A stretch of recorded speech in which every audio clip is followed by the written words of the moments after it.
The sterile, fluorescent light of the doctor's office hummed with a low, oppressive frequency. It was a sound that Izuku Midoriya, even at 4 years old, would come to associate with the exact moment his universe collapsed. He sat on a paper-lined examination table, his small legs dangling over the edge, the crinkling of the paper beneath his thighs the only sound breaking the suffocating silence. In his hands, he clutched a limited edition All Might action figure. Its painted smile, usually a beacon of hope and invincibility, felt almost mocking in the stagnant air of the room. Dr. Tsubasa sat across from them, an older man with a bald head, thick goggles, and a demeanor that possessed all the warmth of a morgue. On the glowing light box mounted to the wall hung an X-ray of a small, fragile foot. Izuku's foot. You should probably give it up, the doctor said. The words were spoken casually. There was no softening of the blow, no gentle preamble. It was delivered with the mundane apathy of a man commenting on the weather.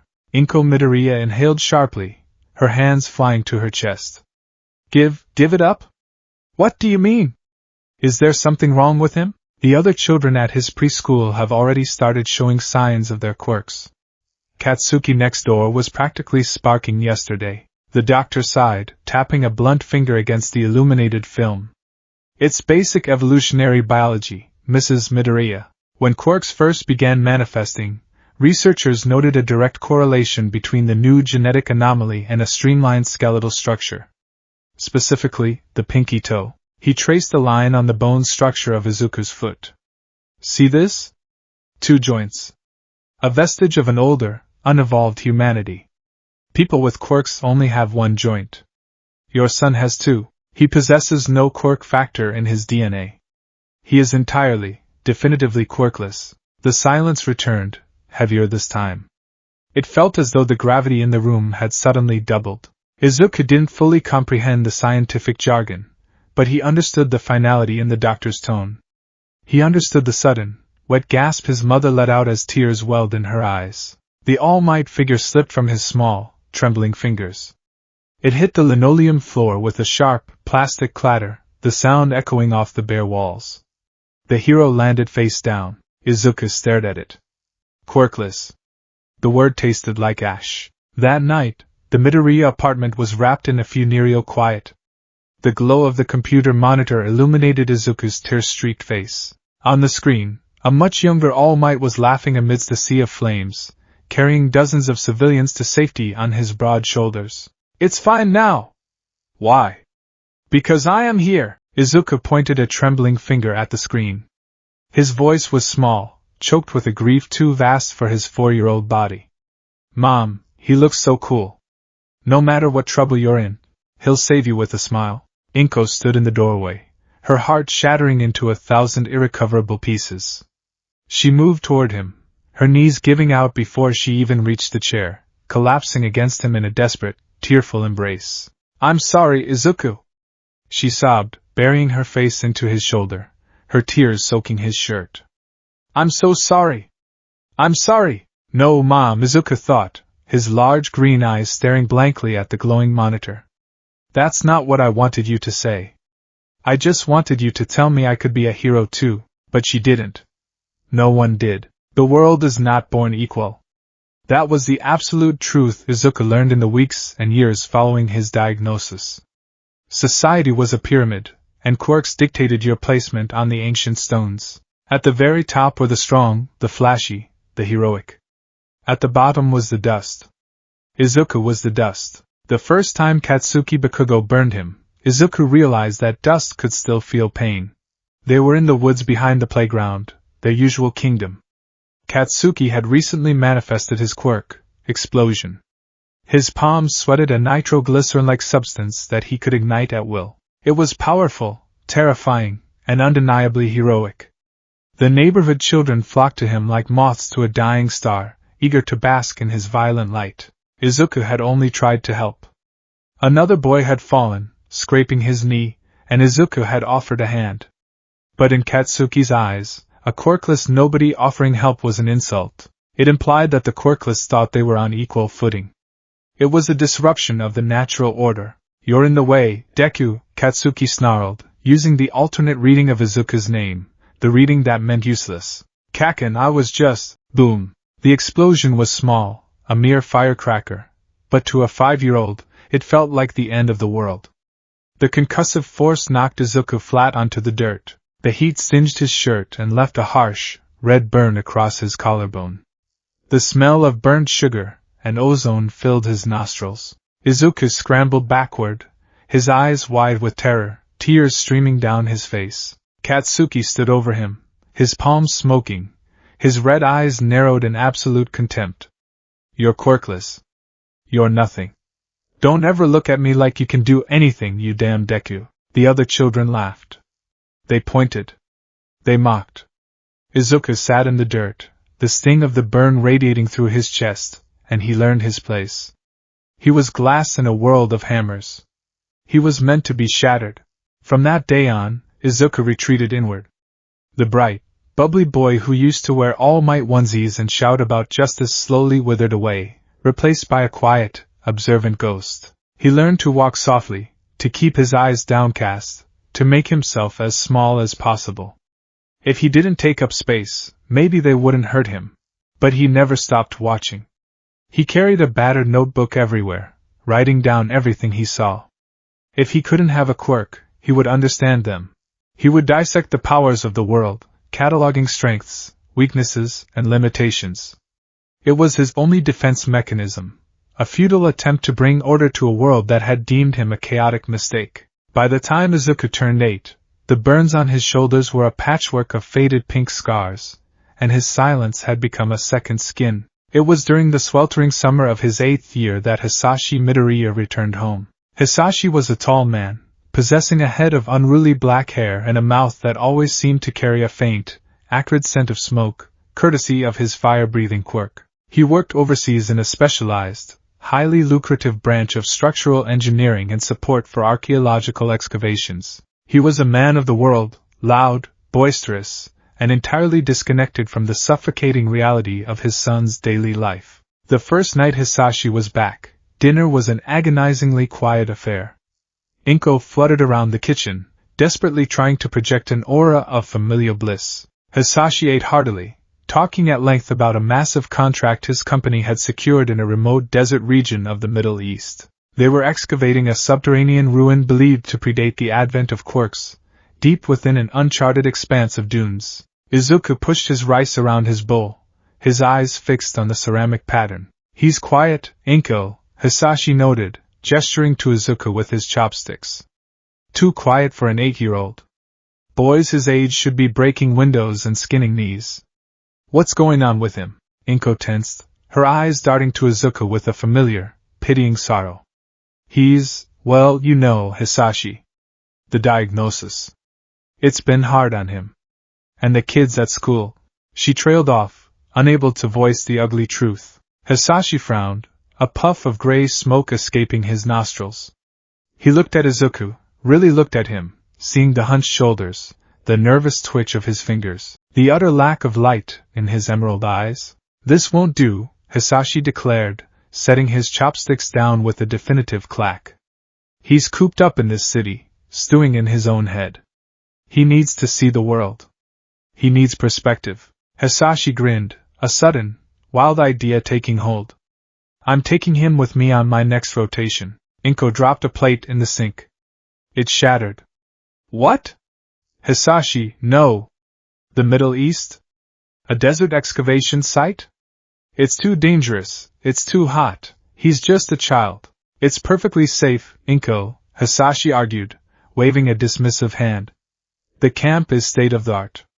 Air-conditioned tents, top-tier security, and plenty of open space. He won't be in the ruins, obviously, but being out there, under the open sky, away from this city and whatever brats are giving him a hard time, it'll be good for him. Build some character, Inko protested, but Hisashi was a force of nature. 2 weeks later, Izuku found himself sitting on a chartered cargo plane, clutching a brand new notebook, staring out the window as the lush green islands of Japan gave way to the endless, rippling expanse of the ocean, and eventually, to a sea of gold. The heat was an entity unto itself. It didn't just warm the skin, it pressed against the body like a physical weight, thick and suffocating. The excavation camp was a sprawling cluster of white, geodesic domes and high-tech machinery situated in a valley between towering, crescent-shaped sand dunes. The sand here was different from the beaches in Japan.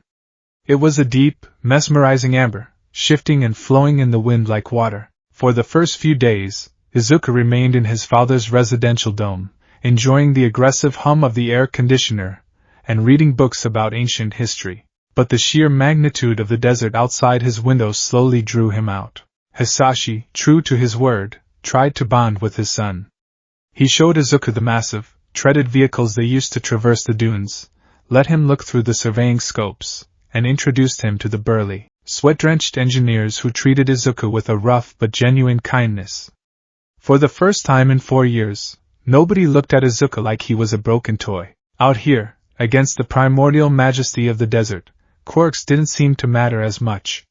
Mother Nature was the only absolute power. It was on the afternoon of the 6th day that everything changed. The primary excavation site was located 3 miles from the main camp, situated in a deep geological basin. Hisashi had promised to take Izuku to the perimeter to see the massive, stone archway they had unearthed from the sand. They drove out in a heavy-duty transport rover. The sun beat down upon the roof of the vehicle like a blacksmith's hammer. When they arrived, Hisashi parked on a stable ridge overlooking the basin. "Stay close, Izuku," Hisashi warned, slipping on a pair of dark sunglasses. "The sand around the basin can be unstable. We've had to reinforce the walls twice already." Izuku nodded, stepping out of the rover. The heat instantly slapped him in the face, stealing the moisture from his breath. He followed his father to the edge of the ridge, looking down into the basin. It was breathtaking. The sand had been cleared away to reveal an architecture of staggering proportions. Massive obelisks of dark, porous stone pierced the earth, covered in geometric patterns that made Izuku's eyes water if he stared at them too long. In the center of the excavation was a massive, circular pit, descending into sheer darkness. "That pit," Hisashi pointed, his voice filled with awe. "The scanners can't even find the bottom. It's like a sinkhole that leads straight to the center of the earth. We think it was a temple of some kind." Izuku stared at the dark maw of the pit. As he looked, a strange sensation washed over him. The hair on his arms stood on end. The air around him suddenly felt heavily pressurized, popping his ears. A low, subsonic vibration hummed through the soles of his sneakers. Thump. Izuku blinked. "Did the ground just pulse, Dad?" Izuku murmured, looking up. Hisashi was looking at a portable seismic monitor attached to his belt. The device was beeping wildly, the digital needle thrashing back and forth. Hisashi's face drained of color. "Geological shift," Hisashi muttered, his voice trembling. He looked up at the towering dunes surrounding the basin. A slip-face collapse. "Get back to the rover. Now!" He didn't wait for Izuku to move. Hisashi lunged forward, grabbing Izuku by the shoulder to pull him away from the ridge. But it was too late. The earth did not just shift, it vanished. The ridge they were standing on, comprised of thousands of tons of compacted sand and sandstone, simply gave way. It was a catastrophic sinkhole, triggered by the excavation's disruption of an ancient, delicate subterranean equilibrium. Izuku didn't even have time to scream. One moment he was looking at his father's terrified face, and the next, there was only a roar of rushing wind and falling earth. The ground opened its jaws and swallowed them whole. They fell. It was a chaotic, violent descent. Izuku tumbled through the dark, surrounded by a torrential downpour of sand, rock, and twisted metal from the scaffolding below. The roar of the collapse was deafening, a physical pressure that threatened to crush his skull. He slammed into something hard, a jutting ledge of stone, feeling the sickening crunch of his left arm shattering. The pain flared hot and blinding, whitewashing his vision. He bounced off the ledge, falling deeper, the darkness becoming absolute. "Mom," was his singular, terrified thought. Then, he hit the bottom. The impact was cataclysmic. Izuku's small, 8-year-old body crashed into a deep, yielding bed of ancient sand at the absolute bottom of the abyssal pit. The wind was violently knocked from his lungs, ribs splintered. His legs twisted at unnatural angles. The back of his head struck a buried stone, and warm, sticky blood instantly flooded his vision. Above him, tons of sand and debris rained down, sealing the chasm, blocking out the tiny prick of sunlight far above. The roar of the collapse slowly died away, replaced by the ominous, shifting sound of settling earth. Then silence. Absolute, crushing, subterranean silence. Izuku lay broken in the dark. He couldn't move. He couldn't breathe. Every nerve in his body was screaming, a symphony of agony so intense it transcended pain and became a cold, paralyzing numbness. He could feel his life pouring out of him, his blood seeping into the dry, thirsty sand beneath his head. I'm dying, he realized, the thought detached and distant. I'm in the dark, and I'm dying. He tried to call out for his father, but his throat would only produce a wet, gurgling wheeze. He was alone. Utterly, completely alone in the belly of the earth. The darkness pressed against his eyes. The cold of the deep underground seeped into his bones. As his consciousness began to slip away, tethered by only the thinnest thread, a strange thing happened. The blood that leaked from his fractured skull and broken body soaked deep into the ancient, undisturbed sand of the cavern floor. This was no ordinary sand. This was earth that had lain dormant for millennia, saturated with an ancient, ambient energy. The very same energy that, on the surface, had catalyzed the emergence of quirks in humanity. Izuku's DNA, the DNA Dr. Tsubasa had so confidently declared normal, was not entirely without a quirk factor. It was simply dormant, an anomaly so ancient and recessive that a standard medical scan could not detect it. It required an extreme catalyst. It required a brush with absolute death, and a literal communion with the earth itself. As his blood fused with the silica, the genetic lock within his cells snapped open. Izuku gasped, his spine arching as a sudden, terrifying heat bloomed in his chest. It didn't feel like the heat of Katsuki's explosions. It felt like the core of a star had ignited where his heart used to be. Ba-thump. The sound was massive, echoing not just in his ears, but in the cavern around him. Ba-thump. The sand beneath him began to shift. Not from a cave-in, but with a deliberate, rhythmic motion. It was as if the earth itself were breathing. Suddenly Izuku was no longer in the dark cavern. His consciousness was violently ripped from his broken body and thrust into a sprawling, metaphysical expanse. He stood in a realm of endless twilight. The sky above was a swirling vortex of golden dust, illuminated by a pale, hidden sun. Beneath his feet was an ocean of sand, stretching out into infinity. He looked down at his hands. They were whole. His arm was not broken. There was no blood. He was not alone. Rising from the dunes before him was a presence. It had no shape, no face, yet it was impossibly vast. It felt ancient, heavy, and apathetic. It was the collective weight of every continent, every mountain, every grain of sand on the planet. It was the earth. A voice echoed in his mind, scraping like grinding stones. Flesh is fragile. Flesh bleeds. Flesh turns to dust. Izuku trembled, dropping to his knees. The sheer pressure of the presence threatened to crush his very soul. What are you? I am the foundation. I am the grave. I am the sands of time. You have bled upon my altar, child of dust. Your lineage harbors the old blood. The seed of the earth. Izuku didn't understand. I'm quirkless. I'm just Deku. I'm dying. You are dying as a human. Will you awaken as a sovereign? The golden sand at Izuku's feet began to swirl around him, defying gravity. It crept up his legs, wrapping around his skin like a warm, comforting blanket. To become the earth is to become immovable. To become the sand is to become eternal. But be warned, child. The mountain feels no pity for the ants that crawl upon it. The desert does not weep for those who thirst. To hold my power is to risk losing your heart. Izuku remembered the burn on his shoulder. He remembered his mother's tears. He remembered the feeling of being utterly, hopelessly powerless. He remembered the dark of the cavern, the cold embrace of death. He didn't want to die. He wanted to live. He wanted to be a hero, someone who could protect people from the pain he had felt his entire life. If this power, this terrifying, godlike weight, could save him, he would take it. He would bear the burden. He would not let it make him apathetic. He would be a mountain that shielded others from the storm. Izuku closed his eyes and opened his arms, welcoming the swirling storm of gold. I will not lose my heart, Izuku whispered into the metaphysical void. I promise. The presence rumbled, a sound like an earthquake tearing continents apart. Then rise, sovereign of sands. Awaken, and let the world weigh upon your shoulders. The golden sand engulfed him completely, rushing into his mouth, his nose, his eyes, his pores. But he did not suffocate. He dissolved. Back in the physical world, deep within the crushed remnants of the ancient temple, a miracle occurred.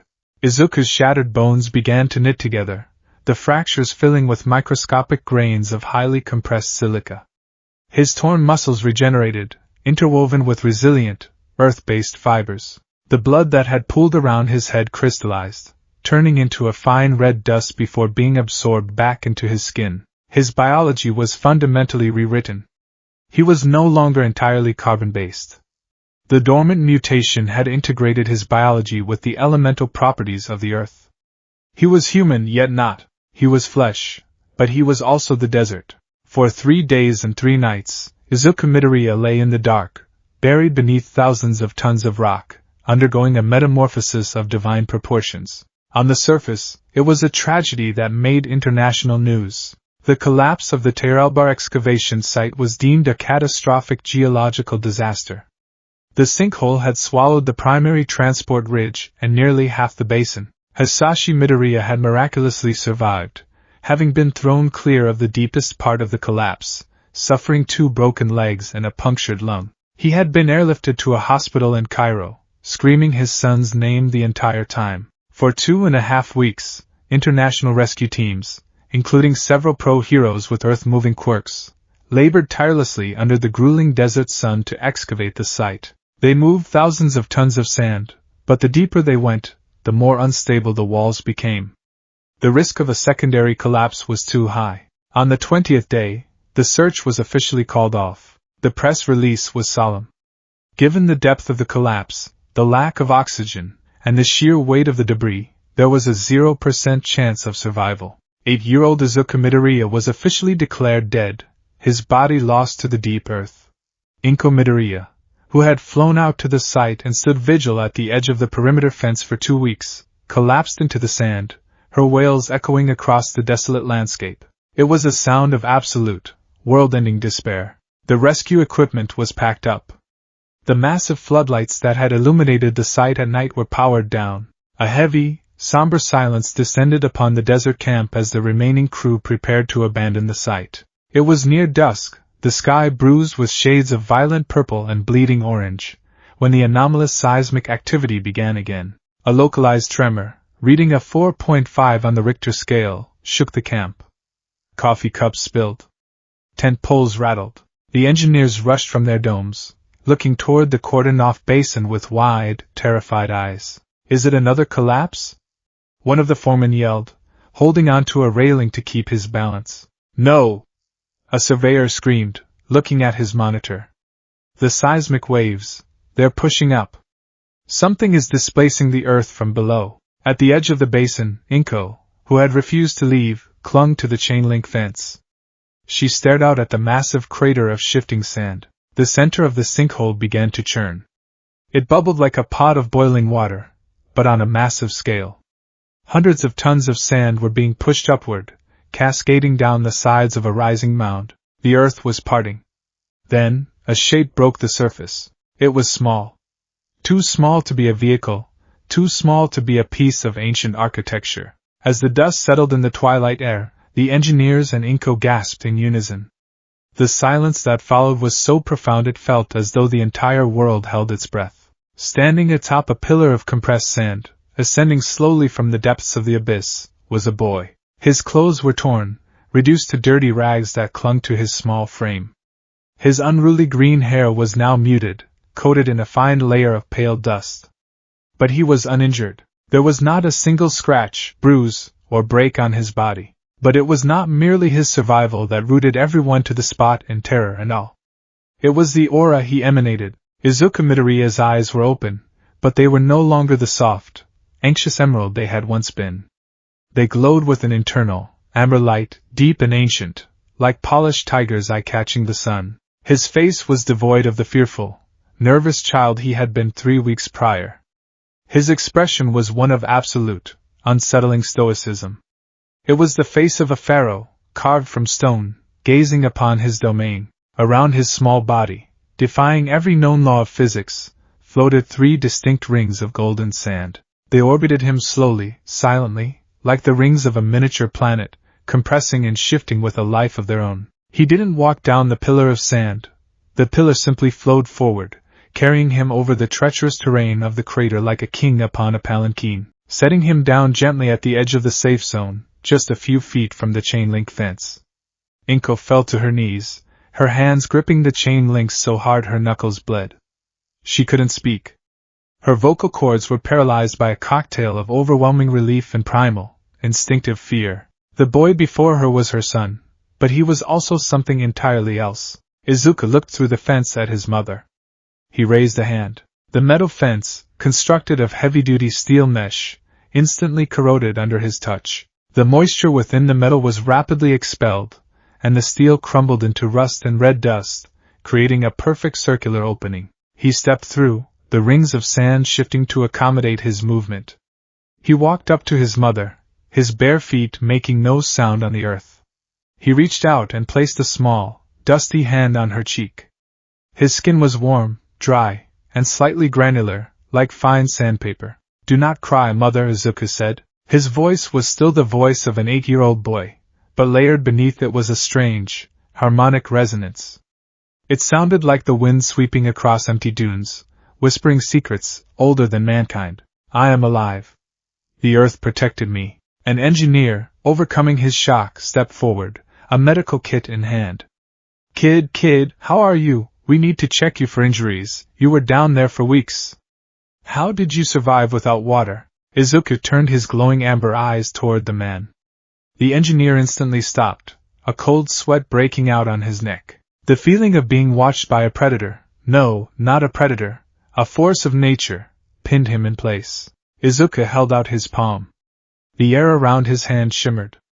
A localized vortex of sand materialized out of thin air, spinning rapidly in his palm before coalescing, compressing, and solidifying until he was holding a perfectly smooth, crystalline sphere of glass.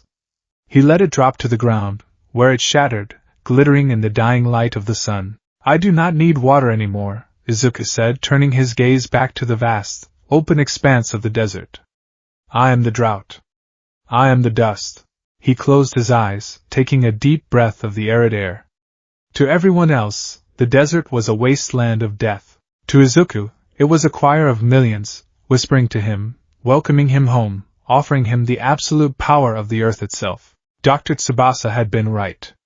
Izuku Midoriya was entirely quirkless.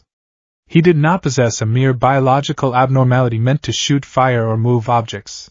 He had become a god, and as the golden rings of sand spun lazily around his shoulders, humming with a terrifying, devastating potential, the 8-year-old boy made a silent vow.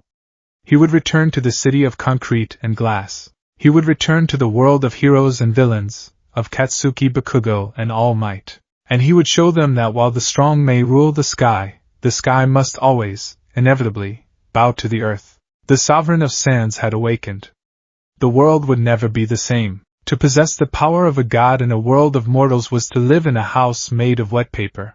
This was the fundamental truth that governed the existence of 14-year-old Izuku Midoriya. For 6 years, since he had walked out of the crushing depths of the Teralbar sinkhole, his life had been a masterclass in extreme, unwavering restraint. He sat at his desk in the back of his third-year classroom at Aldera Junior High, gazing out the window at the sprawling metropolis of Mizurufu. From the outside, he looked like a relatively normal, if somewhat aloof, teenager. He wore the standard black Gakuin uniform, though he always left the collar unbuttoned. His wild, dark green hair was still tinged with a permanent, unnatural dusting of pale gold, a physical remnant of his elemental fusion. But beneath the uniform, beneath the quiet demeanor, Izuku was not entirely human. He did not just see the city, he felt it. His bare feet, he wore specially modified, thin-soled loafers that he slipped off while seated, rested flat against the linoleum floor. Through that minor contact, the world opened up to him in a dizzying array of seismic vibrations. He could feel the rhythmic, heavy thrum of a subway train passing 3 miles away beneath the city center. He could feel the chaotic, rapid tapping of hundreds of pedestrians walking on the pavement outside. He could feel the structural groans of the school building as it settled on its foundations. Most intimately, he could feel the heartbeats of the 32 students in his classroom, transmitted as micro-tremors through the legs of their desks and into the floorboards. 32 tiny, fragile, fluttering birds.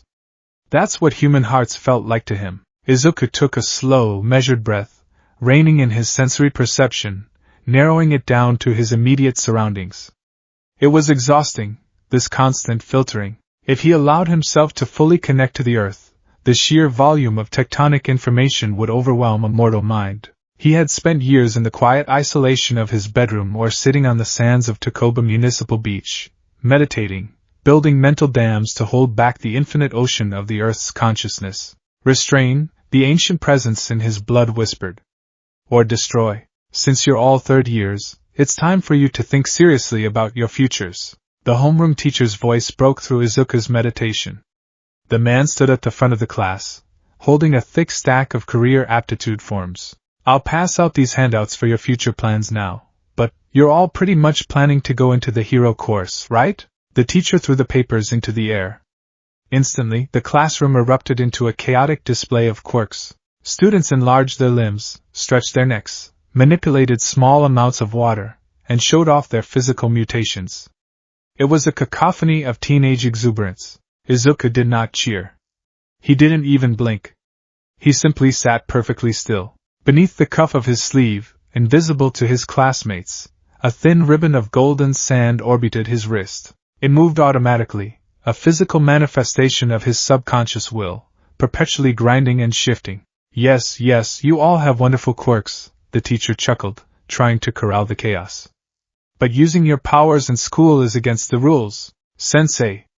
Don't lump me in with these losers. The voice was harsh, grating, and arrogant. Katsuki Bakugo leaned back in his chair, his feet kicked up on his desk. He wore a smirk of absolute superiority, though if one looked closely, there was a rigid tension in his shoulders that hadn't been there when they were children. I'm not gonna be stuck at the bottom with the rest of these rejects, Bakugo declared, ignoring the angry shouts of his classmates. Ah, right. Bakugo, you're aiming for UA High, aren't you? The teacher noted, looking at a clipboard. The class fell silent, whispers of awe rippling through the room. UA High. The National Academy. A 79% rejection rate. Bakugo leaped onto his desk, his fists clenched, small sparks of nitroglycerin popping in his palms. I aced the mock test. I'm the only one at this school who could possibly get in. I'll surpass All Might and become the top hero, and I'll carve my name into the annals of history. Oh, right, the teacher added, peering over his glasses. Midoriya wants to go to UA too, right? The silence that followed was entirely different from the one that had preceded it. It was heavy, suffocating, and dripping with an unspoken tension. No one laughed. 6 years ago, they might have. But no one at Aldera Junior High laughed at Izuku Midoriya anymore. They didn't know the full extent of what he was. They only knew that when he was 8, he had vanished in a desert sinkhole and returned fundamentally changed. They knew that when bullies had tried to corner him in his first year of middle school, they had ended up buried to their necks in the athletic field's dirt without Izuku having ever raised a finger. They knew that his gaze felt like looking into a dry, empty tomb. Bakugo froze atop his desk. The sparks in his palms died instantly. He slowly turned his head to look at the back of the classroom. Izuku was already looking at him. His amber eyes were calm, unblinking, and entirely devoid of fear. The psychological dynamic between the two boys was a complex, twisted thing. Bakugo Katsuki was driven by a need for absolute dominance. He needed to be the best, the strongest, the undisputed victor. For his entire childhood, Deku had been the dirt beneath his feet. But then, the dirt had swallowed Deku whole, and what had crawled out of the sinkhole was a force of nature. Bakugo hated Izuku. But beneath the hatred, buried deep in his primal, lizard brain, was a visceral, suffocating terror. Bakugo was fire and concussive force. He was a weapon.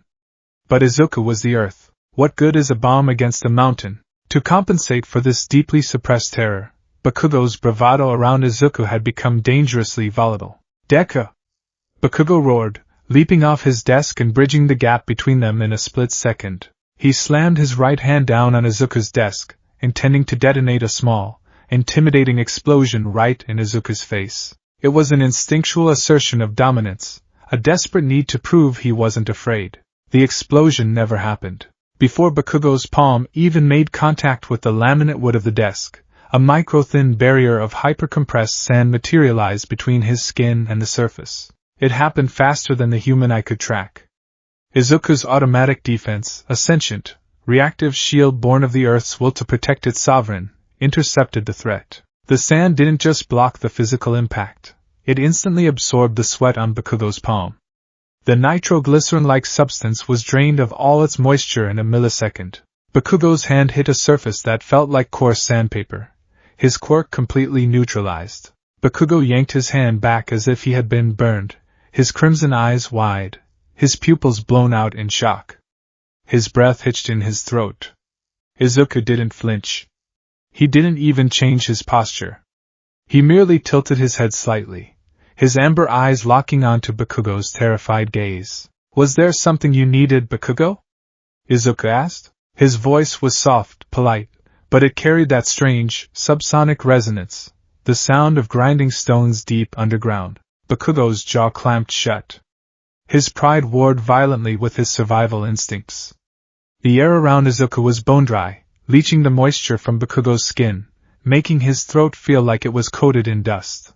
Don't think you can compete with me," Bakugo snarled, though his voice lacked its usual booming volume. It sounded strained. He backed away, step by step, until he was safely out of Izuku's immediate orbit. "You're just a freak, Deku. UA doesn't take freaks."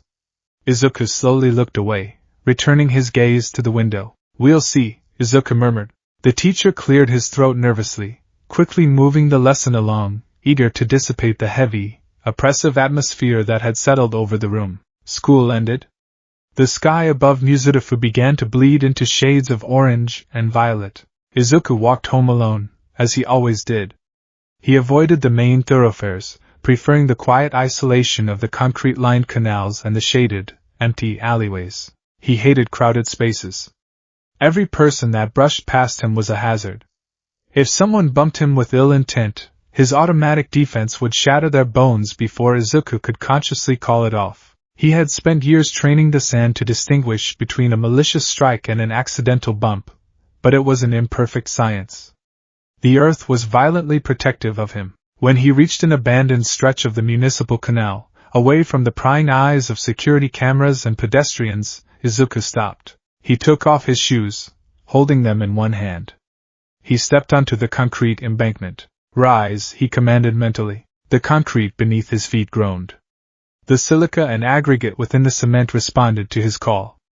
It crumbled, rapidly breaking down into a swirling vortex of gray and golden dust. The sand coalesced beneath his bare feet, forming a dense, aerodynamic platform roughly the size of a surfboard. Izuku didn't need to physically balance. The sand was an extension of his own body. He leaned forward slightly, and the sand cloud lifted off the ground, hovering 2 feet in the air. He glided forward, moving smoothly and silently along the canal path, picking up speed until he was cruising at roughly 30 miles an hour. The wind whipped through his green hair. This was the only time he felt truly free. When he was flying on the earth, the crushing weight of his power felt a little lighter. Up here, he wasn't constantly holding back a disaster. Up here, he was just a boy surfing the wind. He thought about UA High. He thought about heroism. Society defined a hero as someone who defeated villains with flashy, powerful quirks. They were idols, celebrities, symbols of peace. But Izuku viewed his path differently. If he wanted to, he could sink the entire city of Muzurifu into a subterranean crater in less than an hour. He could pull the moisture from every living being within a 2-mile radius, leaving a city of desiccated husks. His power was not a tool for fighting. It was a mechanism for geological extinction. Therefore, for Izuku, heroism was not about what he did. It was about what he chose not to do. True strength was having the power to end the world, and choosing every single day to carefully, meticulously water the flowers instead. He wanted to go to UA to learn how to exist in a fragile world without breaking it. He wanted to be a pillar, a silent, immovable foundation that supported society from beneath. Suddenly his musings were interrupted. The sand beneath his feet vibrated violently. It wasn't his doing. The tremor came from the ground itself. Izuku stopped, the sand cloud dissolving and gently lowering him to the pavement.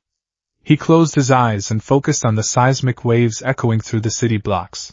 Thump, boom, crash, explosions. Frantic, erratic explosions. Izuku recognized that seismic signature instantly. The specific concussive rhythm, the unique interval between the blasts.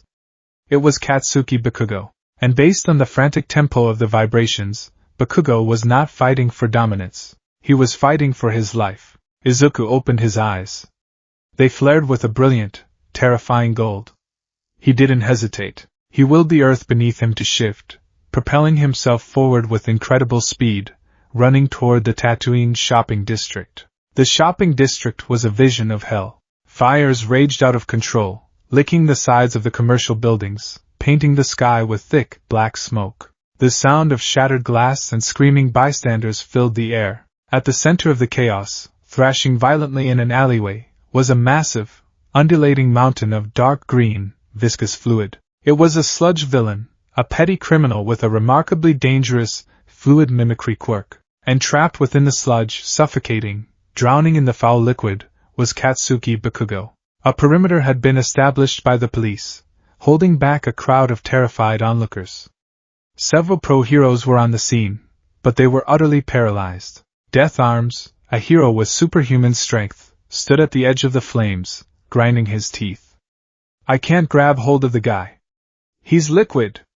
My punches just slip right through him. Kamui Woods was useless, his wooden limbs highly susceptible to the roaring fires surrounding the villain. Empty Lady, a giantess, was stuck at the intersection, unable to squeeze her massive frame into the narrow, two-lane street. We just have to wait for a hero with an advantageous quirk. Death Arms yelled, holding up his arms to shield his face from the heat. Keep the crowd back. Pray the kid can hold out. In the front row of the crowd, clutching a lamppost, stood a skeletal, emaciated man with sunken blue eyes and messy blonde hair. Toshinori Yagi, the symbol of peace, all might, watched the tragedy unfold, his hand gripping the fabric of his shirt over his left side. Beneath the shirt, a horrific, jagged scar pulsed with agonizing pain. He had pushed himself past his 3-hour daily limit earlier that day. His time was up. He was a deflated balloon, a hollow shell of his former glory. Pathetic, Toshinori thought, blood trickling from the corner of his mouth as he coughed. I'm pathetic. A hero who can only stand and watch as a child dies. What kind of symbol of peace am I? He gripped the pole tighter, trying to force his broken body to transform, to summon just one more minute of power. But the embers of One for All were dim, refusing to ignite. Inside the sludge, Bakugo's eyes rolled back.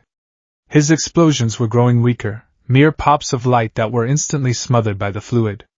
His lungs were burning, filling with slime. He was dying. He's mine now! The sludge villain roared, a grotesque mouth forming in the muck. With this kid's quirk, I can take out any hero. Then, a shift occurred in the atmosphere. It was subtle at first. The roaring fires in the alleyway suddenly flickered, as if the air had been violently sucked from the space. The concrete street beneath the hero's boots began to emit a low, subsonic hum. Hey! Kid, get back here! A police officer yelled. Toshinori turned his head, his sunken eyes widening. Walking past the police line, ducking under the yellow caution tape, was a boy in a black school uniform. He had unruly green hair and held his shoes in one hand, walking barefoot on the cracked, heated asphalt. Izuku Midoriya did not run. He did not charge him with reckless abandon. He walked with a slow, deliberate, terrifyingly calm cadence. Every step he took seemed to weigh 1,000 pounds, commanding the space around him. Stop right there, kid! Are you suicidal? Death Arms bellowed, reaching out to grab the boy by the collar. Do not touch me, Izuku said softly. He didn't look at the hero. He didn't raise his voice. But the command was absolute. As Death Arms' hand neared Izuku's shoulder, a wall of hyperdense, swirling golden sand erupted from the asphalt, violently slapping the pro-hero's hand away. The impact was like hitting solid steel. Death Arm stumbled back, clutching his bruised wrist, his jaw dropping in shock. Izuku continued his walk into the inferno. The flames, fed by Bakugo's explosions and the surrounding rubble, roared toward Izuku.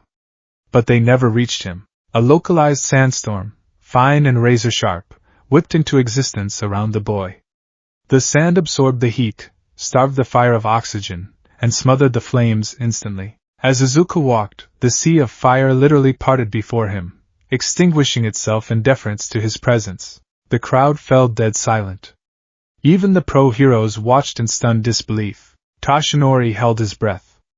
Who is this boy? The sludge villain stopped his thrashing, two massive, liquid eyes forming to glare down at the approaching teenager. What the hell are you doing, brat? The villain gurgled. You want a piece of this too? You're just another meat suit for me to wear. Izuku stopped 10 feet away from the towering mass of sludge. He looked up, his amber eyes piercing through the smoke and slime, locking onto Bakugo's suffocating, desperate face. Katsuki looked back at him. Even through the haze of near-death, Katsuki recognized those eyes. It was Deku. But it wasn't the boy he had bullied. It was the god he feared. For the first time in his life, Katsuki was grateful for the terror. Another piece of meat. The sludge villain roared. A massive, fluid tentacle, thick as a tree trunk, lashed out, whipping toward Izuku's head with enough force to shatter a cinderblock wall. Look out! Kamui Wood screamed. Izuku didn't move a muscle. He didn't even blink. A fraction of a second before the sludge tentacle made contact, a thick, impenetrable shield of hardened, crystalline sand sprang from the earth, forming a perfect dome over Izuku's left side. Smash! The sludge tentacle hit the shield and splattered violently, unable to even scratch the surface of the dense silica. What the? The villain stammered, pulling his liquid limb back. Izuku slowly raised his right hand, extending it toward the villain. You are composed of mud, wastewater, and organic biomatter, Izuku stated, his voice carrying over the crackling of the dying fires. It wasn't a threat, it was a clinical observation. You are liquid. So what if I am? You can't crush me. You can't punch me. I have no intention of punching you, Izuku replied. He took one step forward, placing his bare foot directly onto a puddle of the villain's extended sludge. Izuku tapped into the deepest reserves of his mutation, channeling the merciless, arid power of the deep desert. He activated a technique he had only ever used on plants and insects in the woods: desiccation. Izuku's eyes flared like twin suns. The effect was instantaneous and horrific. The moment Izuku's will made contact with the villain's cellular structure, the fundamental laws of biology were forcibly rewritten. Izuku didn't attack the sludge. He attacked the water within the sludge. The villain let out a blood-curdling, gargling shriek. What are you doing? What is this? It burns. I'm drying. Starting from where Izuku's foot touched the fluid, the dark green sludge rapidly turned a pale, sickly gray. The moisture was violently expelled from the villain's body, evaporating into the air as a massive cloud of steam. The crowd watched in utter horror and fascination as the towering monster began to shrink, crack, and flake apart. The process spread upward with terrifying speed. The villain writhed, trying to pull away, trying to flee, but he was tethered to the earth, and the earth was consuming him. No! Stop! Stop it! The villain begged, his voice growing raspy, losing its liquid gurgle. Release him, Izuku commanded, pointing at Bakugo. The sludge around Bakugo hardened into dry, brittle clay, then crumbled into fine dust. Bakugo fell out of the villain's grip, hitting the asphalt on his hands and knees, violently coughing up slime and gasping for the sweet, oxygen-rich air. With Bakugo free, Izuku accelerated the process. In a matter of 3 seconds, the massive, building-sized sludge villain was completely and utterly drained of all moisture. His entire body turned into a rigid, statue-like structure of dry, gray dirt. Izuku flicked his wrist. A gust of wind, carried by a surge of sand, struck the dried-out villain. The statue instantly shattered, collapsing into a massive pile of harmless, lifeless dust. The villain wasn't dead. His core consciousness was still trapped within the dust, rendered entirely immobile and powerless, placed in a state of suspended animation. The alleyway was silent. The fires were dead. The villain was dust. Izuku slowly lowered his hand. He looked down at the pile of dirt. With a thought, he summoned a handful of sand from the surrounding asphalt, superheating it in his palm through immense friction until it formed a large, sturdy glass jar. He knelt down, sweeping the villain's dusty remains into the jar, sealing the lid tight with a glass stopper. He stood up, turning to face the pro-heroes. He walked over to Death Arms, holding the jar out to the stunned, trembling hero. He requires water to regenerate. I recommend a maximum security cell with extensive dehumidifiers, Izuku said calmly. Death Arms slowly reached out, taking the jar. His hands were shaking. He looked at the boy, then at the destruction, then back at the boy. Why you? What is your quirk, kid? Death Arms stammered. It doesn't matter, Izuku said, turning away. He walked over to where Bakugo was still on his hands and knees, coughing violently. Izuku stood over him, casting a shadow over the explosive blonde. Bakugo looked up, his eyes red and watering, a mixture of rage, humiliation, and deep-seated terror swirling in his chest. He expected Izuku to mock him, to offer a pitying hand, to gloat. Izuku did none of those things. He simply looked at Bakugo, his amber eyes unreadable, before stepping around him and walking toward the exit of the alleyway, retrieving his shoes and putting them back on. The police finally snapped out of their stupor, rushing forward to check on Bakugo and secure the scene. The pro-heroes, realizing a middle schooler had just done their job effortlessly, tried to save face. Hey! Hold on a minute! Kamui Woods yelled, jogging after Izuku. You can't just leave! Using your quirk in public is a violation of the law. And the sheer scale of that power. It was incredibly dangerous. You need to be reprimanded. Izuku stopped at the edge of the police line. He didn't turn around, but he glanced over his shoulder, locking eyes with Kamui Woods. If I had not acted, he would have died, Izuku said, his voice cold, stripping away the polite veneer he usually maintained. Your wood was useless against the fire. His strength, he nodded to Death Arms, was useless against the fluid. You stood by and watched a boy drown because your quirks were inadequate, and you were waiting for someone else to do your jobs. Kamui Woods flinched, taking a step back as if he had been physically struck. I did not use my power to show off. I used it to enforce a fundamental truth, Izuku continued, stepping out into the street. The earth does not stand by while the innocent bleed. He walked away, slipping into the crowd, which quickly parted for him like the Red Sea, no one daring to speak or block his path. From his vantage point near the lamppost, Toshinori Yagi watched the green-haired boy disappear into the city streets. His skeletal hands were trembling, but not from pain or exertion. He was trembling with a profound, earth-shattering realization. For the past year, ever since Sir Night-Eye had foretold his gruesome death, Toshinori had been desperately searching for a successor. He needed a vessel, someone with the heart of a true hero, someone who could carry the colossal burden of one for all and become the new symbol of peace. When he had seen the sludge villain attack, when he had seen his own impotence, he had felt despair. But then, he had seen him. He had watched the boy walk into the fire with absolute, unshakable composure. He had seen the raw, apocalyptic power the boy wielded, a power that easily rivaled, and perhaps in sheer elemental scale, surpassed, the destructive output of One for All. But more importantly, Toshinori had seen the boy's eyes. When the boy had drained the villain, there was no malice, no sadistic joy, no arrogant pride in his overwhelming strength. There was only solemn duty. The boy wielded his power like a surgeon wielding a scalpel, with absolute precision, understanding the deadly potential of his actions, holding back the storm to protect those around him. Toshinori had been looking for a successor to give power to. But that boy, Toshinori thought, wiping the blood from his chin, does not need my power. He is already a god among men. If Toshinori gave One for All to that boy, it would be redundant. The boy had already mastered his own fate. He had already forged himself into an immovable pillar. He didn't need to become a symbol of peace. He was already a force of nature that demanded respect and commanded order. Toshinori reached into his pocket and pulled out his phone.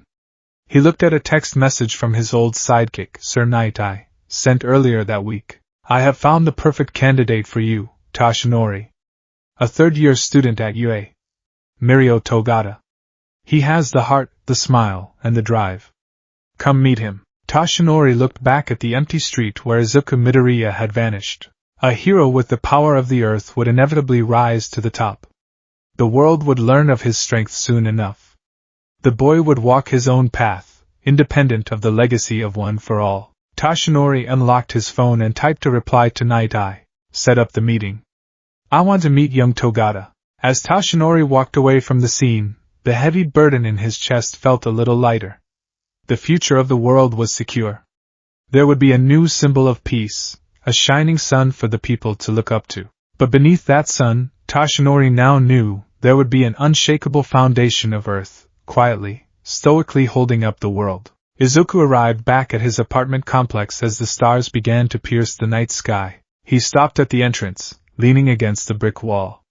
He closed his eyes, taking a deep, shuddering breath. The adrenaline was finally fading, leaving behind the crushing, psychological exhaustion that always followed the use of his deeper powers. Using desiccation required him to tap directly into the ancient, apathetic consciousness of the desert. For those few seconds he had felt the overwhelming urge to drain not just the villain, but the heroes, the crowd, the entire city block. Flesh is fragile, the voice in his blood whispered, a seductive, cold promise. Turn it all to dust. Erase the noise. Return them to the earth. Izuku squeezed his eyes shut, clenching his fists until his fingernails dug into his palms. No, Izuku whispered to the empty street. I am human. I am Izuku Midoriya. I will not lose my heart. He forced his heart rate to slow. He forced the amber glow in his eyes to dim. He meticulously gathered the fragments of his humanity, and strapped them tightly around his soul. When he finally opened his apartment door, he was greeted by the smell of grilled fish and miso soup. Izuku? Is that you, honey? Inko called from the kitchen. Izuku took off his shoes, stepping onto the soft tatami mat. I'm home, Mom, he called back, his voice gentle, devoid of the subsonic rumble that had terrified a pro-hero an hour earlier. He walked into the kitchen and sat at the small dining table. Inko turned around, smiling warmly, though there was always that faint, lingering hesitation in her eyes when she looked at him. She placed a bowl of rice in front of him. How was school today?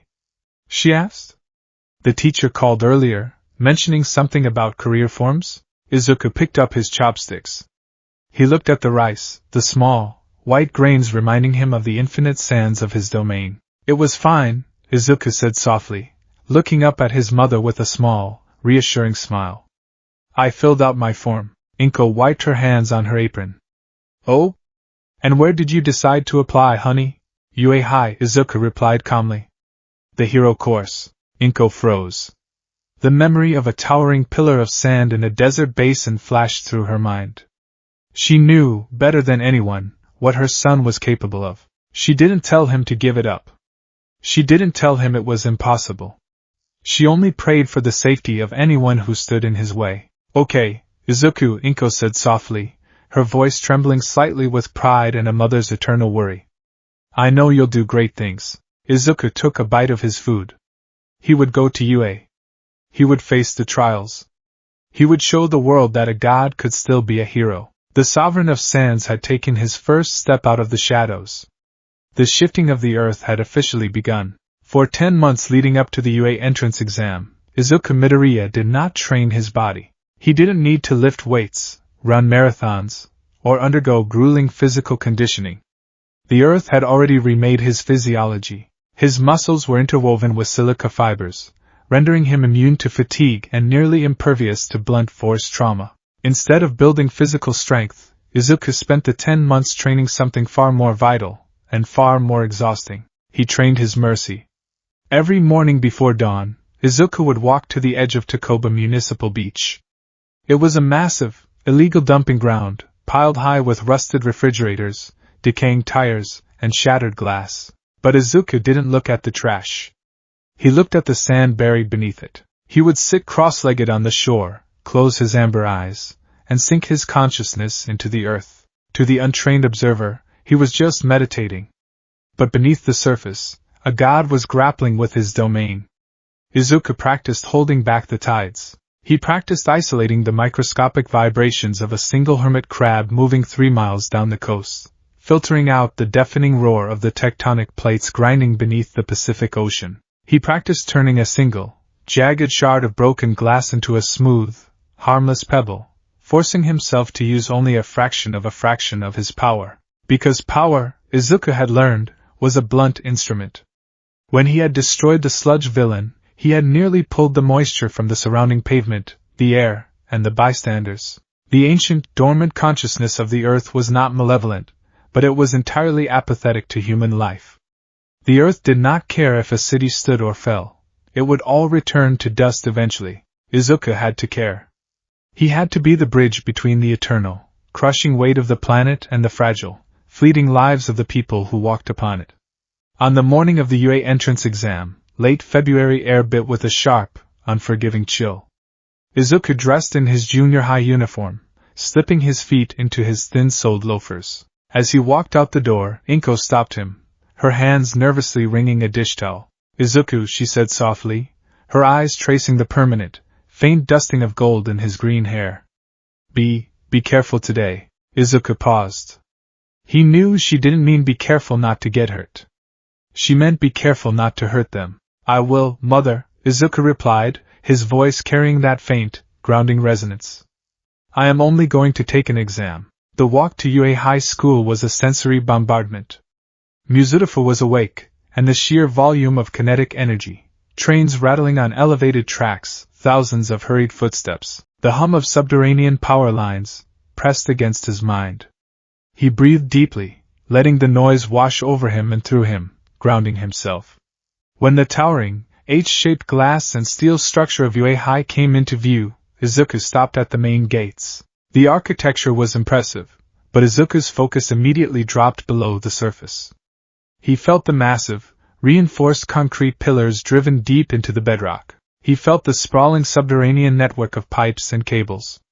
The school was a fortress, built to withstand the quirks of thousands of superpowered teenagers. "But it is still just stone and steel," the ancient whisper in his blood murmured. "It can be unmade." Izuku silenced the whisper and stepped onto the campus. The paved walkway leading to the main auditorium was crowded with hundreds of nervous teenagers. Izuku moved through them like a ghost, his presence so quiet, so unnervingly still, that the crowd naturally parted for him without realizing it. Just as he neared the entrance, he heard a sharp gasp behind him. A girl with a round face and short, gravity-defying brown hair had tripped over a slightly uneven paving stone.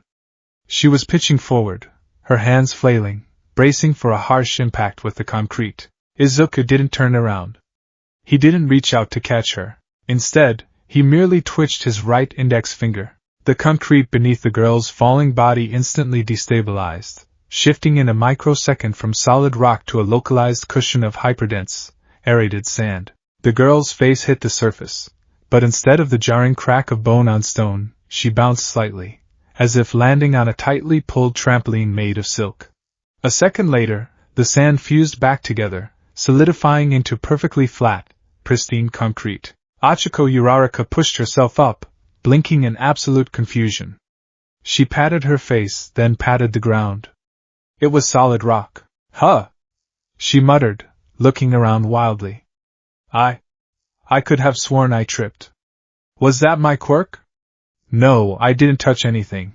She looked up and saw the back of a boy with unruly green hair walking into the building. For a fleeting second, she thought she saw a faint ring of golden dust dissolve into the air around his ankle, but she blinked and it was gone. The orientation in the main auditorium was a loud, theatrical affair. The voice hero, Present Mike, stood at the podium, projecting his voice to deafening levels, explaining the rules of the practical exam. 10 minutes to rack up points by destroying villain bots in a mock urban setting. 1-pointers, 2-pointers, 3-pointers, and an obstacle 0-pointer. Simple, straightforward destruction. Izuku sat in the middle row, his hands resting in his lap. Beside him sat Katsuki Bakugo. Bakugo hadn't looked at Izuku once. Ever since the incident with the sludge villain, Bakugo had treated Izuku like an unexploded bomb. He sat rigidly, staring straight ahead, his jaw clenched so tightly it looked painful. Present Mick's explanation was suddenly interrupted by a tall, broad-shouldered boy with glasses who shot up from his seat. "Excuse me. I have a question," the boy boomed, his voice echoing without the need for a microphone. Tenya Ida pointed sharply at a diagram on his printout. "On the printout, there are 4 types of villains. If this is a misprint, then UA, the top hero academy in Japan, should be ashamed of this foolish mistake. We examinees are here in this place because we wish to be molded into exemplary heroes." President Mike tried to interject, but Ida wasn't finished. He pivoted sharply, his rigid arm pointing directly into the crowd. He was pointing right at Izuku. "In addition, you over there with the curly hair," Ida barked. The entire auditorium turned to look at Izuku. "You've been sitting perfectly still, staring blankly ahead for the entire presentation. You are exuding an aura of complete detachment. If you think this is some sort of joke, if you are not taking this seriously, then I suggest you leave immediately. You are distracting the rest of us." Bakugo, sitting next to Izuku, instantly paled.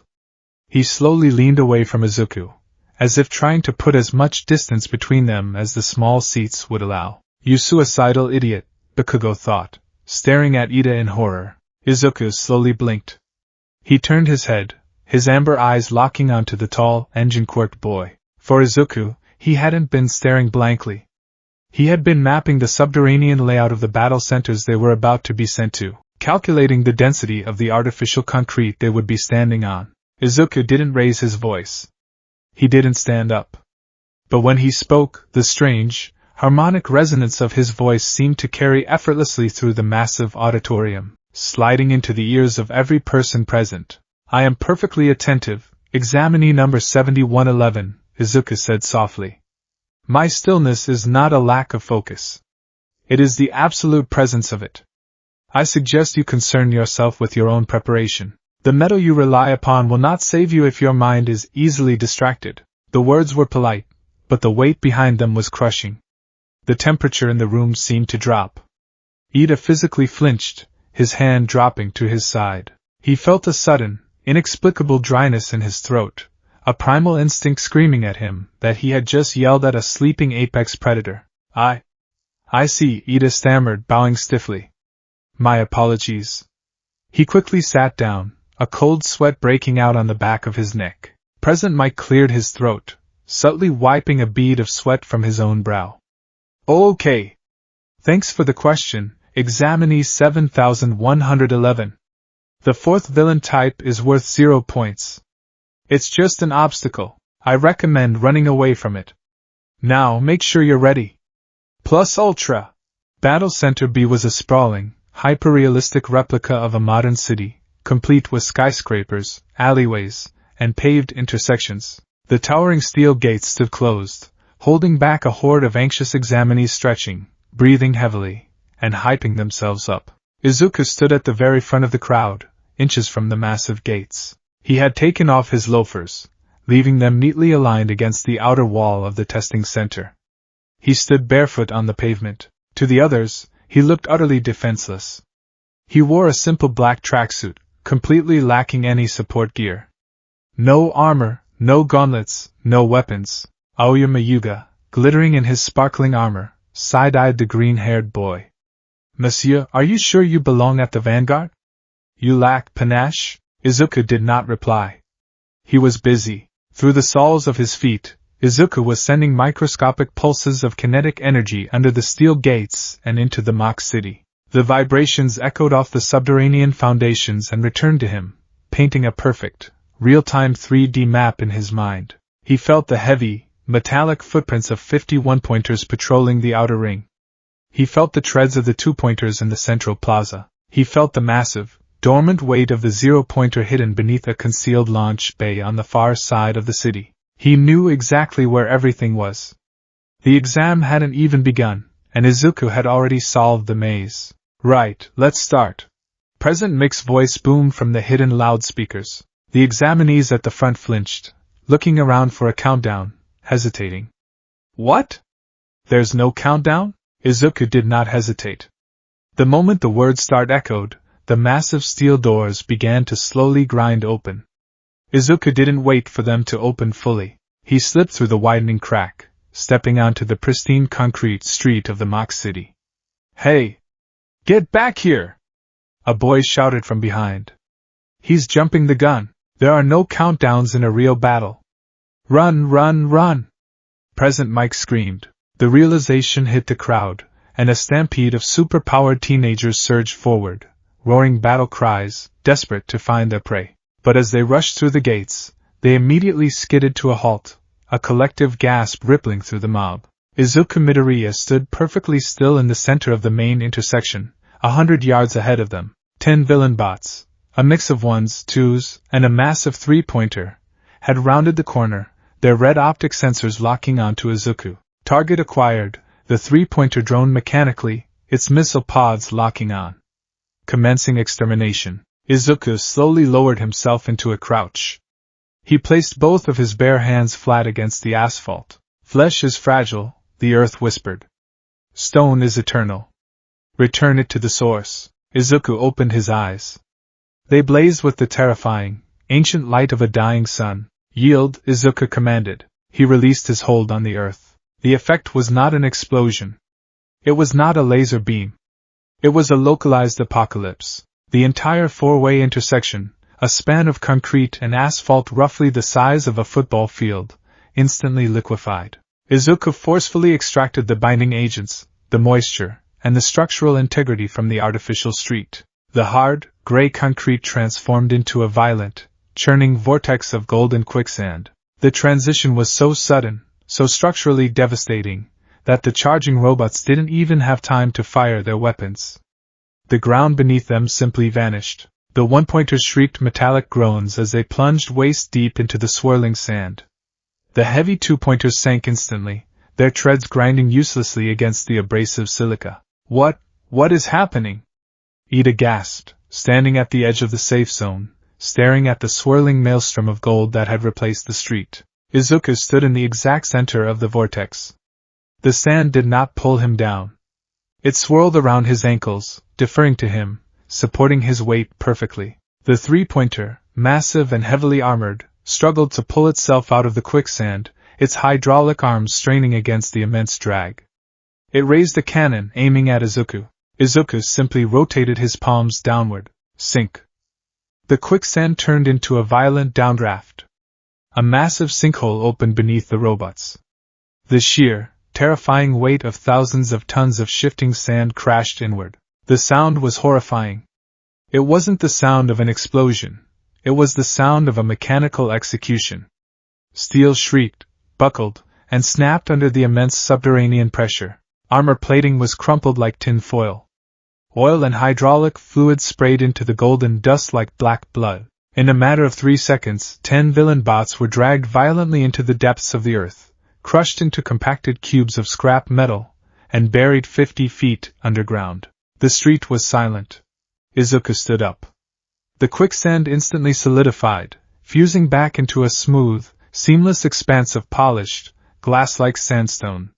Over the loudspeaker, an automated robotic voice chimed in. Examinee 7111, 24 points. The examinees standing at the gate were frozen in absolute, paralyzing terror. They had prepared to punch robots. They had prepared to shoot lasers. They had not prepared to watch a boy turn the earth itself into an inescapable grave. Izuku turned his head slightly, looking back at the horrified crowd. You are wasting time, Izuku said, his voice cutting through the silence. He didn't wait for them. The sand at his feet swirled upward, forming a dense hoverboard of silica. Izuku stepped onto it and shot down the street, gliding inches above the ground at breakneck speed, leaving a trail of golden dust in his wake. The remaining students finally snapped out of it. "A monster!" Aoyama shrieked, firing his naval laser in a panic as he ran in the opposite direction. "Don't let him take all the points!" Ida yelled, activating his engines and sprinting down an alternate alleyway, his heart pounding in his chest. What kind of quirk is that? He reshaped the very environment. High above the mock cities, in the darkened observation room of UA High, the faculty sat in stunned silence. The massive wall of monitors displayed dozens of camera feeds. But nearly every pro-hero in the room had their eyes fixed on the central screen, which was tracking examinee 7111 in Center B. "Eraser," the vampiric hero Vlad King muttered, leaning over his console. Are you seeing this? He just generated enough compressive force to crush a 3-pointer into a 2-foot cube. And he did it underground. Shota Aizawa, known as Eraserhead, narrowed his bloodshot eyes. He was a man who despised irrationality. And the boy on the screen was the definition of irrational. I'm seeing it, Aizawa grunted, his fingers tapping rapidly on a keyboard, pulling up Izuku's file.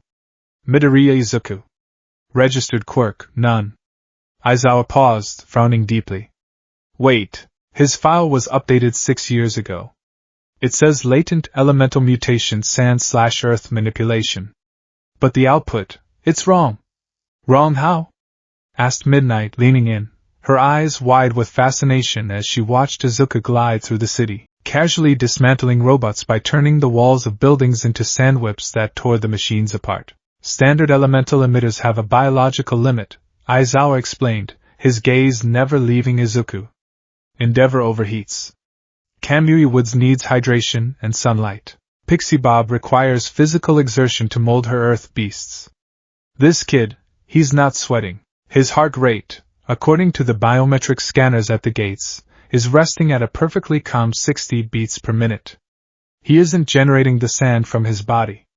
He is transmuting the existing environment. He's rewriting the chemical composition of the concrete. Sitting at the center of the room, sipping a cup of Earl Grey tea, was Nizu, the chimera principle of UA, possessing an intellect vastly superior to humans, watched the screen with a mixture of delight and profound caution. Transmutation on a macro scale, Nizu hummed, his black eyes shining.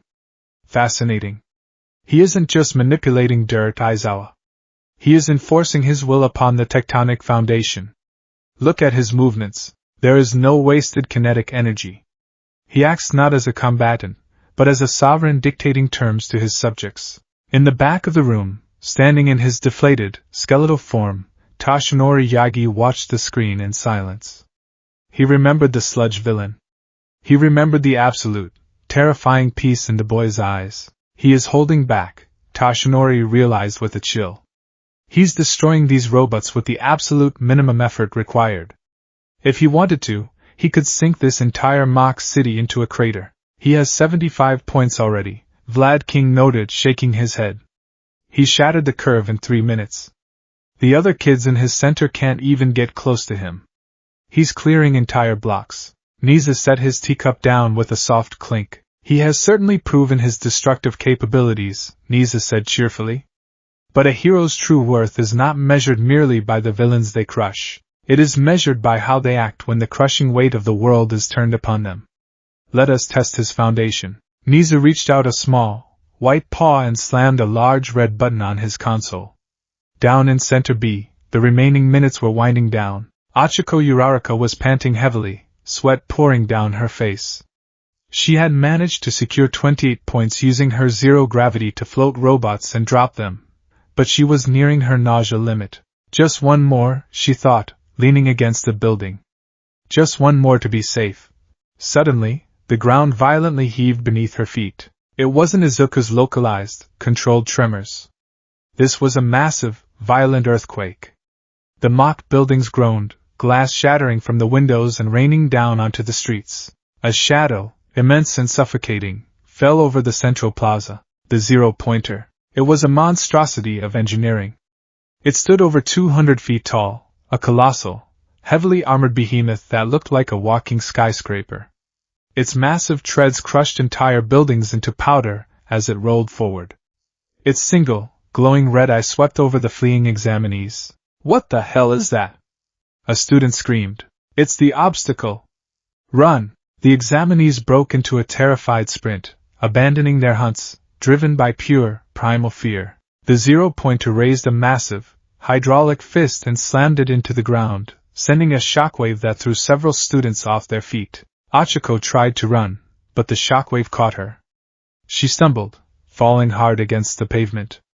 Above her, the facade of a damaged building cracked. A massive chunk of concrete, easily weighing 2 tons, plummeted toward her. She scrambled, trying to touch it with her quirk, but she wasn't fast enough. The concrete slammed into the ground, pinning her right leg beneath the rubble. Ah! She cried out, the pain flaring instantly. She pushed frantically against the boulder, but it wouldn't budge. She looked up. The zero-pointer had turned its gaze upon her. It was raising its massive foot, preparing to crush the intersection, and her along with it. The other students were gone. Ida had hesitated, looking back, but the sheer terror of the machine overrode his instincts, and he sprinted away.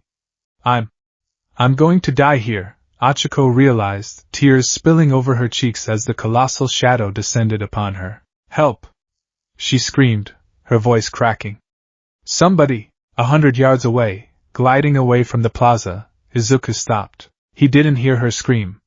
The grinding gears of the giant robot drowned it out. But he didn't need to hear her. He felt the frantic, fluttering panic of a fragile heartbeat pounding against the pavement. Flesh is fragile, the earth whispered again. Let the machine crush her. Return her to the dust. Silence, Izuku commanded the ancient voice in his blood. He turned. His eyes, usually a calm amber, ignited into blinding, incandescent gold. Izuku didn't just fly back. He dissolved. His physical body broke apart into a torrential stream of hyper-accelerated sand, rocketing across the city blocks at supersonic speed. He arrived in the plaza in less than a second, rematerializing directly in front of the trapped girl. Achiko looked up, her breath hitching. The quiet boy with the green hair was standing between her and the descending foot of a mechanical god. What are you doing? She sobbed. Run! It's too big. Izuku did not look back at her. He tilted his head back, staring up into the blinding red optic of the zero-pointer. For the first time since the exam began, Izuku unsealed the dams in his mind. He stopped holding back. He tapped directly into the vast, infinite reservoir of the earth beneath the city. The temperature in the plaza skyrocketed as the friction of a billion grains of sand grinding together saturated the air. Izuku raised both of his arms high above his head, his hands forming claws, his fingers curling with brutal tension. Rise! Izuku roared, a sound that did not just echo in the air, but violently shook the foundations of the observation room miles away. The mock city erupted. Millions of tons of concrete, asphalt, and subterranean bedrock liquefied and surged upward in a catastrophic geyser of golden silica. The sand did not just form a shield. It formed anatomy. Flanking Izuku on his left and right, two colossal arms of hypercompressed sand exploded from the earth. They were massive, easily matching the scale of the zero-pointer. They possessed shoulders, elbows, and massive, clawed hands, mimicking Izuku's own posture. In the observation room, Aizawa actually stood out of his chair, his eyes wide. What in God's name? Vlad King whispered. The zero-pointer's foot came down. Izuku thrust his hands upward. The two colossal sand hands shot into the sky, meeting the descending metal limb. KRKOM. The impact created a concussive shockwave that shattered every remaining window in a 5-block radius. A massive cloud of dust plumed into the air. The zero-pointer's foot was stopped dead. It could not move an inch further. The machine's internal alarms blared. It tried to push down, its engines roaring, exhaust venting wildly. But it was fighting the earth itself. Izuku stood in the center of the storm, his arms trembling slightly, not from physical exertion, but from the immense mental strain of holding the absolute density of the sand intact. You are a machine, Izuku stated, his voice a subsonic rumble that vibrated the fillings in Achiko's teeth. You have no soul. You have no blood. You are an insult to the earth you tread upon. Izuku slowly, deliberately, pulled his hands apart. The colossal sand hands mirrored his movement. The right hand gripped the zero-pointer's ankle. The left hand shot forward, burying its massive, abrasive fingers deep into the armored chest cavity of the behemoth. Deconstruct, Izuku whispered. He violently tore his arms apart. The sky tore open with the screech of dying metal. The physical force applied by the hypercompressed sand was beyond anything mere steel could withstand. The zero-pointer was literally ripped in half. Thick steel cables snapped like guitar strings. Armor plating tore like wet tissue paper. Explosions ripped through the robot's internal chassis as its power core was breached. The top half of the robot was thrown backward, crashing into a row of skyscrapers and bringing them down in a cascading avalanche of debris. The bottom half crumpled forward, dead and useless. Izuku slowly lowered his arms. The colossal sand hands dissolved, raining down as a beautiful, glittering shower of golden dust that caught the afternoon sun, painting the ruined plaza in a surreal, angelic light. Izuku turned around. He looked down at Achiko. With a subtle wave of his finger, the 2-ton boulder pinning her leg disintegrated into fine, soft sand, blowing away in the wind. Achiko sat frozen, her mouth open, her eyes wide with an awe so profound it bordered on worship. She looked at the boy, covered in a thin layer of gold dust, standing before the apocalyptic ruin he had just created. "Are you injured?" Izuku asked gently, the terrifying resonance entirely gone from his voice. No, she whispered. "My leg, it's just bruised." "Good," Izuku said. A loud siren wailed across the city. "Time's up." Present Mick's voice echoed. The exam was over. Izuku didn't celebrate. He didn't smile. He simply turned and began to walk away, making his way back toward the entrance gates to retrieve his shoes. Achiko watched him go, realizing she didn't even know his name. But she knew one thing for certain: she had just been saved by something far beyond a hero. In the observation room, the silence was absolute. No one spoke. No one moved. The monitors showed the smoking, halved ruins of the zero-pointer, and a small boy in a black uniform walking barefoot away from the devastation. Midnight let out a breath she hadn't realized she was holding. He tore it in half. He just tore a building-sized robot in half. With his bare hands. "No," Aizawa corrected, his voice grave. "He did it with the ground we are standing on." Niza slowly spun his chair around, looking at his faculty. "Well," the Chimera said, a wide, slightly manic grin spreading across his furry face. "I believe we have found our top scorer, gentlemen." Midoriya Izuku. Aizawa frowned deeply, looking at the boy's file. "This kid, he's dangerous, Niza. If a villain with a mental quirk ever got to him, or if he ever lost control of his emotions, he could level this entire country. Which is exactly why he belongs here, under our roof, Aizawa," Niza countered smoothly. "A power like that cannot be left to wander the world unguided. We must teach him the weight of the crown he wears." Toshinori Yagi stood in the back, a solemn smile crossing his gaunt face. "You didn't just show them your power, young Midoriya," Toshinori thought. "You showed them your heart. You tore down the mountain to save a single flower.